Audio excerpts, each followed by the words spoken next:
Welcome to the Workforce Link podcast, where we're offering forward-thinking conversations for the workforce, linking employers and job seekers to a brighter tomorrow.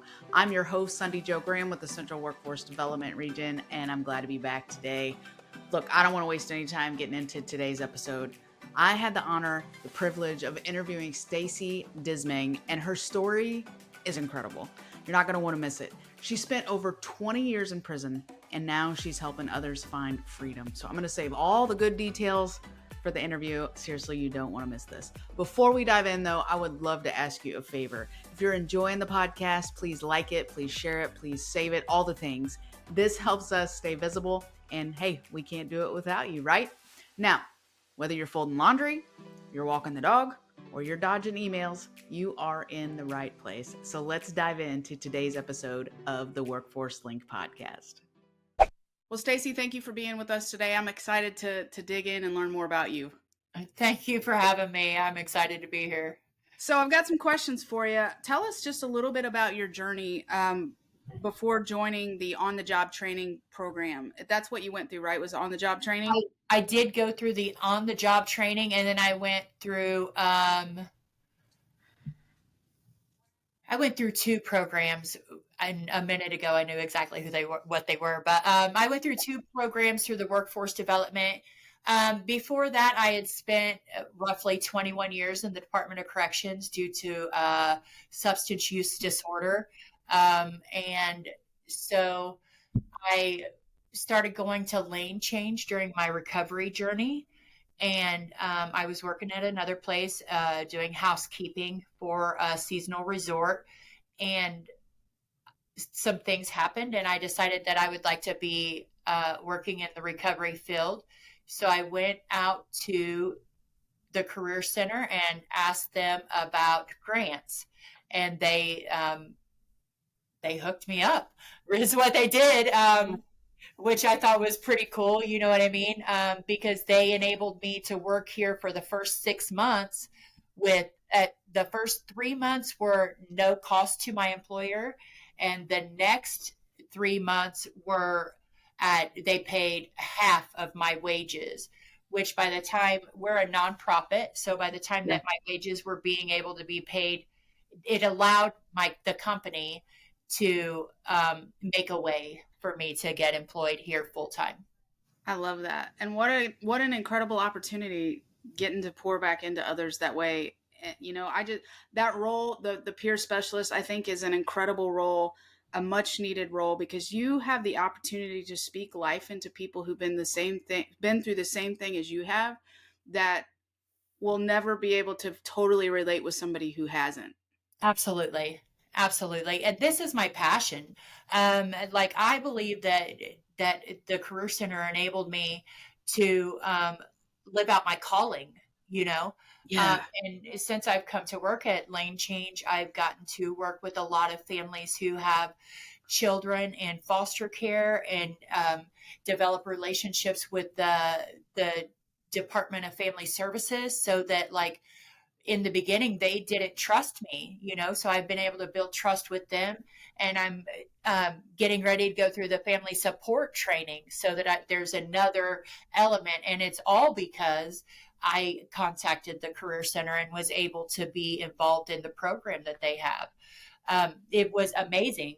And they worked with me whenever my first grant was up, they were like, we're going to try to figure something out to help you stay employed there until they can come up with the resources to employ you. And I thought that they went above and beyond in helping me, you know? And to me, I wasn't someone who deserved the help. You know, at that point in my life, I didn't know that I was someone to deserve the help. You know, and it helped build a lot of confidence in my life. And it's changing not just my life, but other people's lives every day. And that's absolutely amazing. That's incredible. That gets me in the feels a little bit. Yeah, it does me too. It really does. You know, I love to meet with people who know that they have a second chance, who really realize they've gotten a second chance, and they don't just sit on that, but they go out and say, I I've got a second chance to do life and I'm not about to waste another minute of it. Right. Right. Through my recovery journey, my entire family, who all of them struggled with substance use disorder, and my entire family is in recovery today. And it all just really goes back to being the change that you want to see, you know. And I wasn't sure. I wasn't sure whenever I started this. I thought there were a lot of times whenever I thought maybe I was going to ruin people's lives, because that had been what I'd been doing, was ruining people's lives. And so I wasn't sure I could break out of that. Wow, what a shift change. That's incredible. Yeah. So, how helpful was it to have a career consultant walking alongside you in your journey? Oh, it was astronomical because so the base pay for the grant, whenever the first grant was over and we were going into the second grant, they were like, went to Lauren, my boss, and they were like, so you're going to give her a raise, right? Um, and and then after the grants were over, I just got through with the follow up with them, and it's been a year and a half since, you know what I mean? And they are still reaching out to me and making sure that everything's all right, and am I still happy at my job? And that's, you don't find that. You really don't find people that care enough about the job that they're doing to ensure that you're happy at your job. Mhm. Not It's not heard of, really. So Love that. That's incredible. So, what initially attracted you to Lane Change? And tell us a little bit more about Lane Change.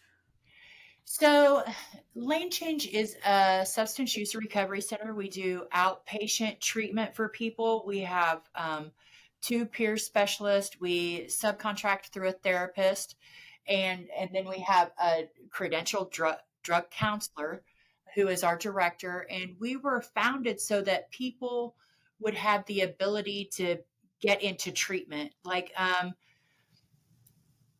You couldn't get into treatment, you would be waiting months and months to be able to get into treatment. And that's why we initially became an entity. Um, and what attracted me to it was my oldest friend's ex-husband, worked here as a peer specialist.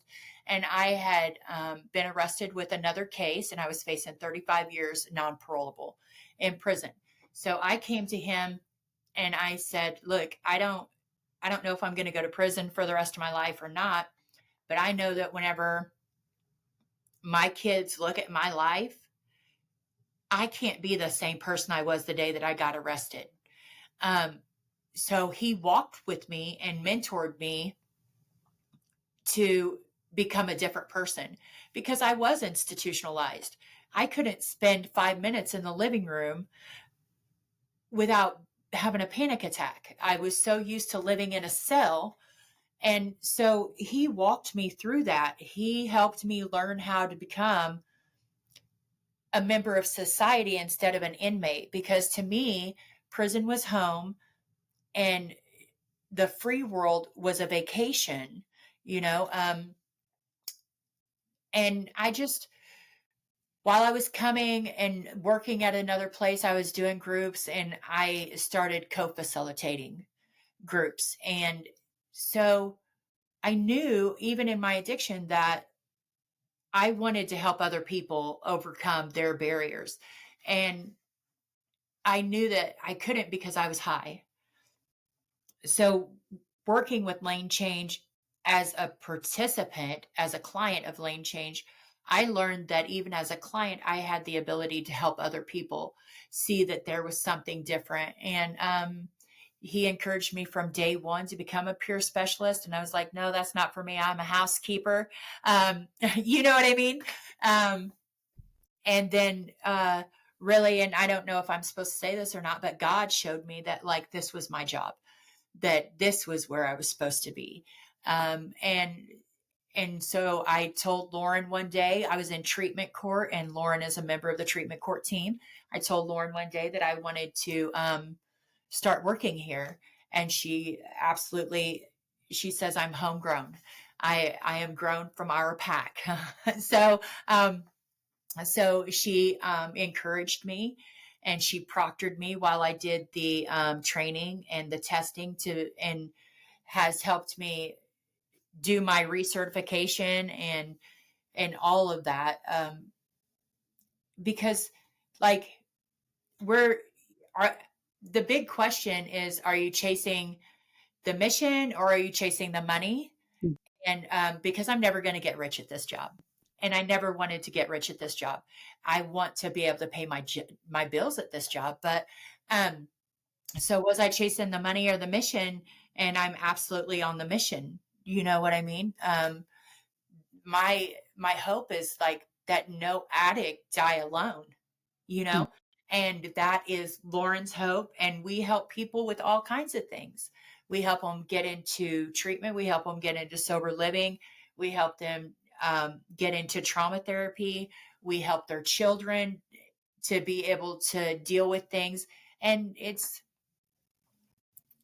a blessing that I get to do this. You know, I don't have to get up here every day, get up and come here every day, but I get to. God allows me to come and share. You know, I don't want to miss this. You were talking about, I'm not meant to help people. I'm a housekeeper. Yeah.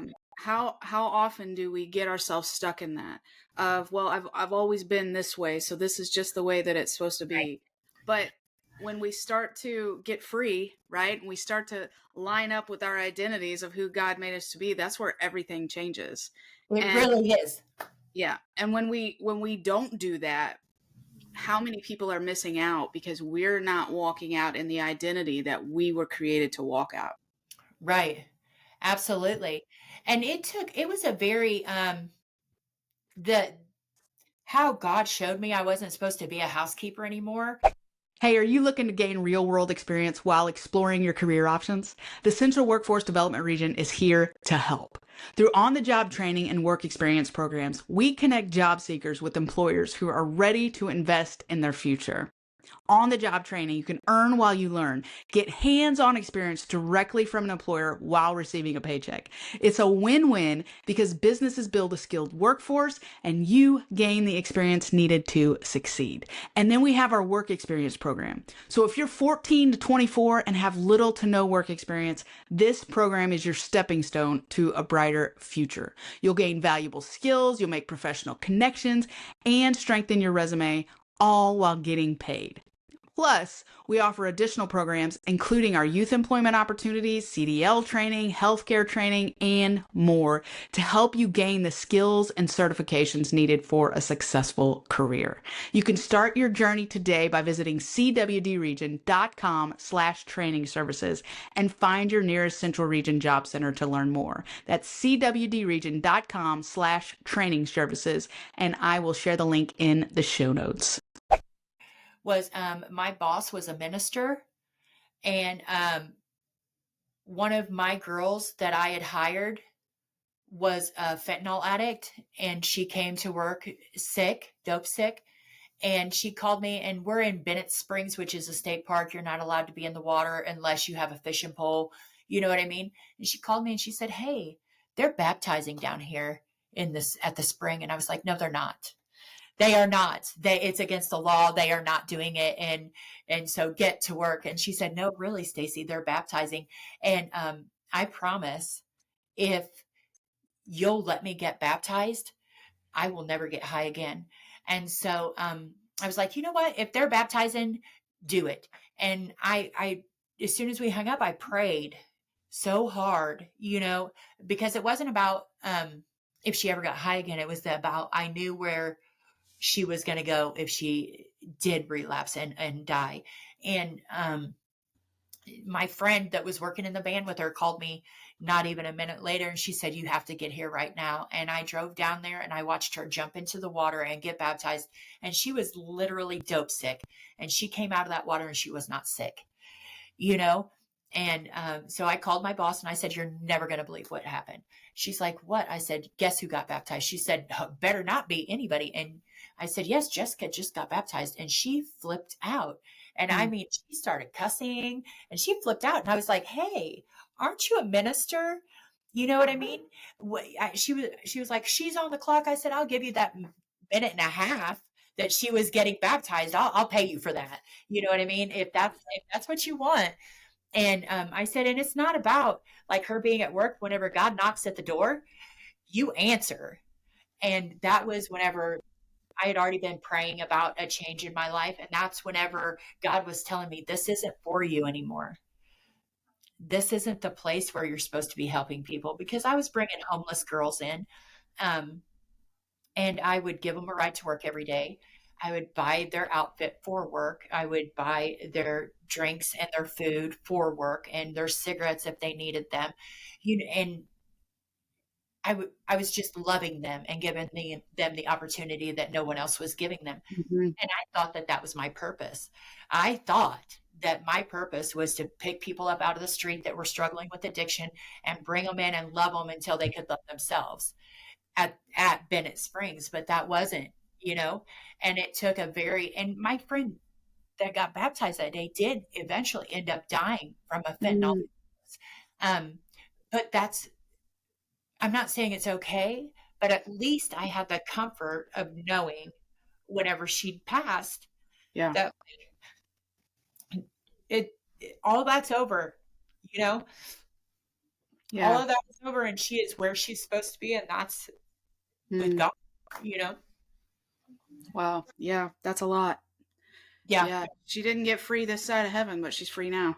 Absolutely. She is. Yeah.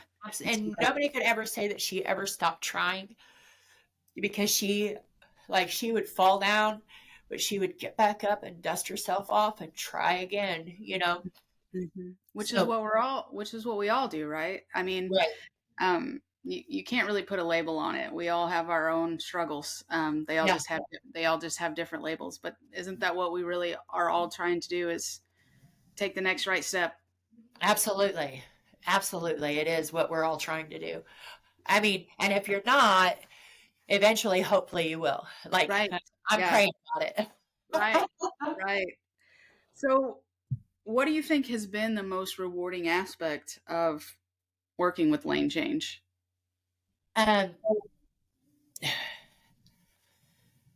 Watching people get it. Like, I have clients who come in, and whenever they first start being my client, every situation is a crisis, and they come in and they don't know, and so we work it out until those clients who every situation is a crisis, whenever they come in and they sit down and they're like, okay, this is what's going on. And they give me their crisis. And while they're sitting in that chair and all I'm doing is sitting in my chair, they work their crisis out themselves. You know what I mean? I don't have to escalate them.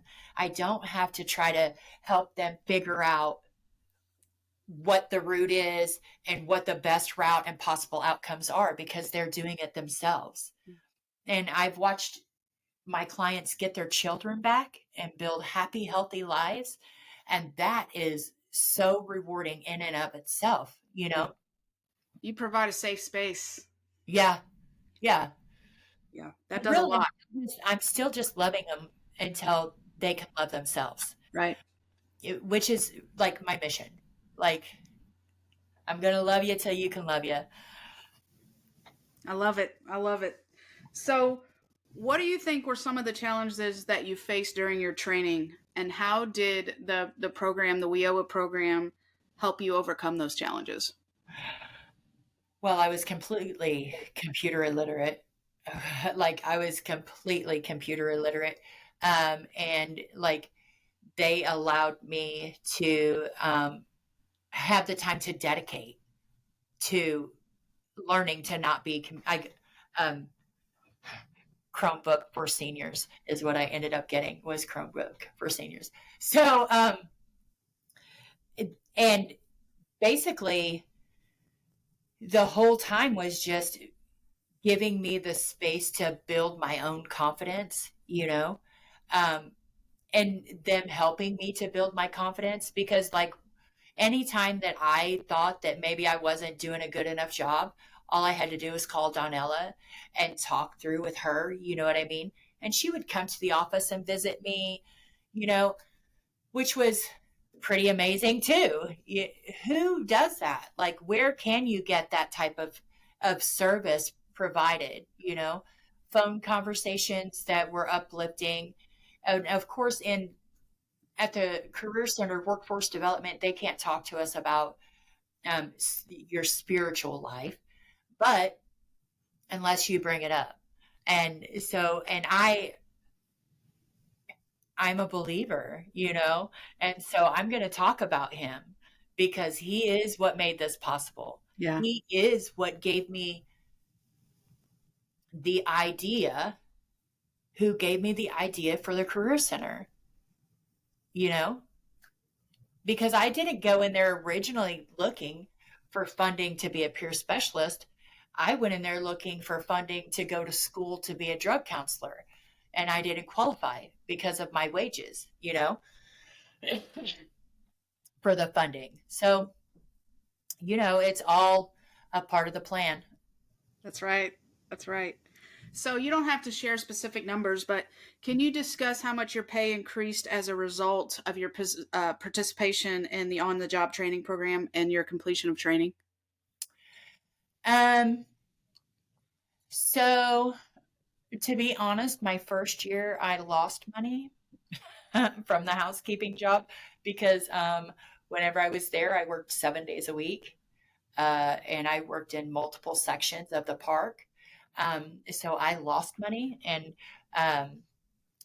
monetarily, I make about $3 an hour more than I did there. But, it's about the mission. It's not about the money. That's right. So what skills or certifications did you gain during your training that have made an impact on your career? Definitely, I can do flyers.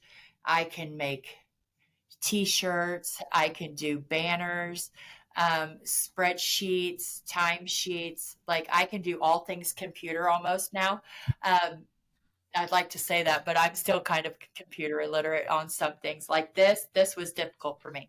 But like, I can schedule Zooms, and set up meetings with clients that are in other towns. And that's really strange, is that I have clients in whole other counties, 2 or 3 counties away, who knew me in my addiction.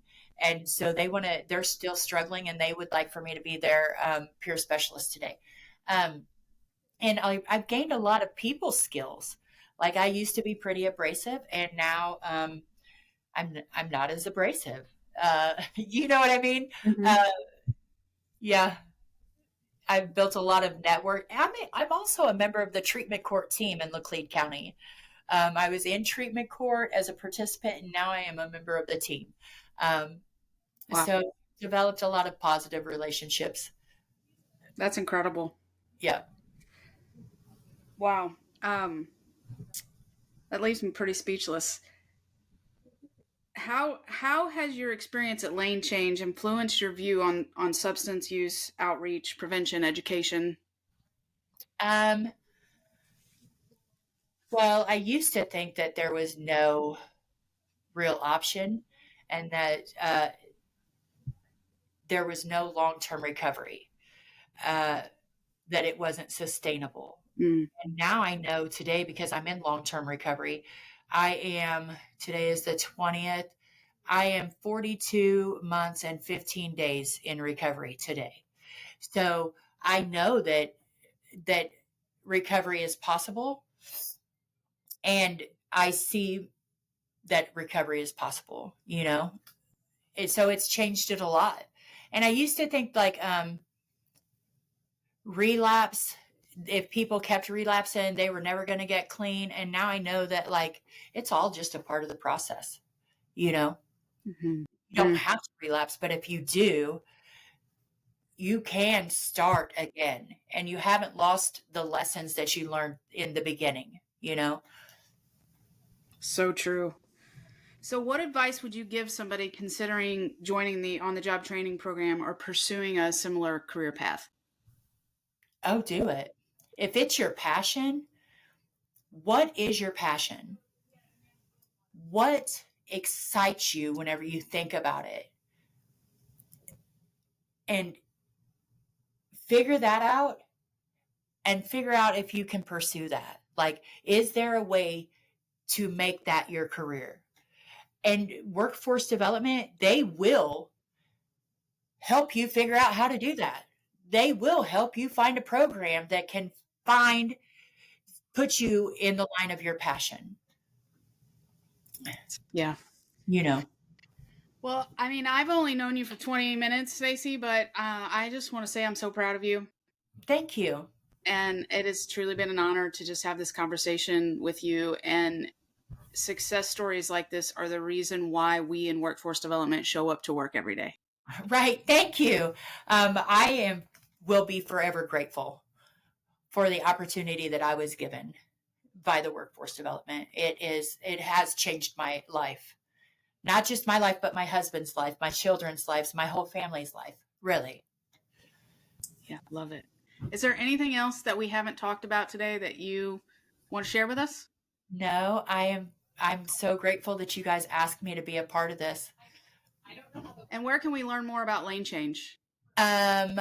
We have a Facebook page. Just type Lane Change in on Facebook, and lanechange.com, I believe. We are on Elm Street in Lebanon, right across from the Boswell Park. And come on in and see us. You know what I mean? I am excited. Oh, and go ahead. Free. Lane Change is completely free. Anything that you do at Lane Change, that's unheard of. Like, I've been to conferences and they're like, well, what do you do about billing? I'm like, what do you mean billing? We don't bill. We're not going to send you an invoice for a bill whenever you come see us. God provides this work. You know what I mean? Okay, now I'll quit. No, you're great. I could keep talking about it. I could keep talking about it all day long. Well, Stacy, thank you for joining us today. I really, again, it was just an honor to meet with you, and I'm so excited about what you continue to do. Thank you. You have a wonderful day. I don't know about you, but I am walking away today inspired to keep pushing forward and doing the hard things because it's worth it. Stacy is such an inspiration, and her story is a great reminder that we don't have to be controlled by our past. So I hope it reminds you today that there's still time to go out and build your dreams. And if you found today's episode helpful, don't forget to like, share, subscribe so you never miss out on new content. And if you know somebody that needs a push, just that little bitty push or maybe a big push to keep going, send them this episode. Have a great week, my friend, and we will meet again in the next episode. Until then, remember this: there's always a brighter tomorrow if you're willing to find it.